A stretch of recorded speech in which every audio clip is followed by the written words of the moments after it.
շատ խելագար վիճակ է։ Մենք Գրիշա Հարությունյանի հետ որոշեցինք, որ չի կարելի աշխատել այսպես արունախում, ազգի ուրացող, ազգին դավաճանող մարդկանց հետ։ Ու այնքան ստեր, որ մինչև հիմա զարմացած է։ Ու ամեն օր սուտ հասուտ։ Լուրջ եմ ասեմ, ես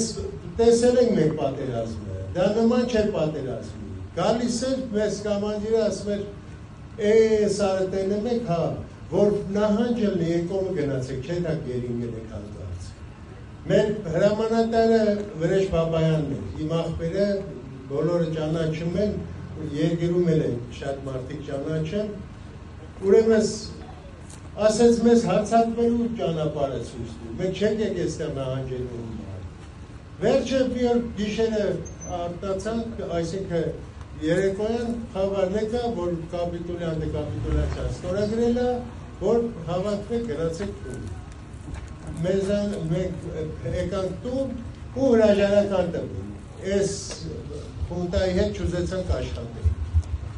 Ինձ կանչեցին, համոզեցին, ասեցին աշխատենք, բանանենք, ասեցի չէ, ես 20 տարի 99 թվից աշխատել եմ ես համայնքում, 96 թվին եղել եմ ես համայնքի նեղ, լույսի տարիների ժամանակ եղել եմ ես լույս բերող ես համայնքի, որ շատ դժվար էր, բոլորը գիտեն։ 97 թվականից եղել եմ համայնքի ղեկավարին տեղակալ, օգնական, 99 թվականից եղել եմ համայնքի ղեկավար։ Համայնքը ղեկավարել ենք ստեղ ես ինչ որ տեսնում եք, նույնիսկ ես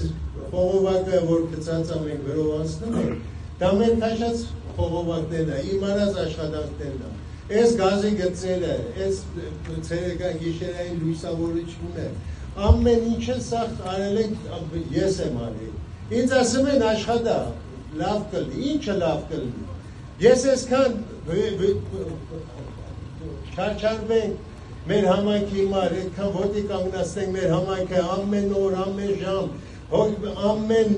րոպե, այն հուշարձանը մենք անցանք, այս հուշարձանում ամեն տարի մենք արել ենք մայիսի 9-ը, Շուշիի ազատագրում, Եղեռնի ամեն միջոցառում 24-ին ապրիլի մենք արել ենք։ Ոչ միայն չեն արել, իմ դուրս գալուց հետո, այս 20 թվին մենք եկանք հրաժարական թվին, դուրս եկանք, դրանից հետո ոչ մի բան չեն արել։ Հետո ինչ աշխատես, դրանց հետ աշխատես իմ 20 տարվա չարչարանքը, իմ ժողովրդին նվիրվածությունը ամեն ինչը, այսօր դառնային ԿՊ ու ես գիտեի դրանց վերջը ինչ ադել։ Որովհետև իրանք ապացուցում էին, իրանք հենց են 17 թվականին, 18 թվականին ես չլնեմ, վարչապետ չի լինելու։ Դա արդեն խոսում էր, որ ինքը ճիշտ չի խոսում, որ ինքը մաքուր չի խոսում։ Այսօր էլ թալան, կոռուպցիա, մեր ասֆալտի վրեն ասֆալտը բերել ենք, մենք քաշել ենք մեր համայնքը լավ տեղյակ է։ Վերջերս էլ քաշած ասֆալտ է, փռած ասֆալտ է։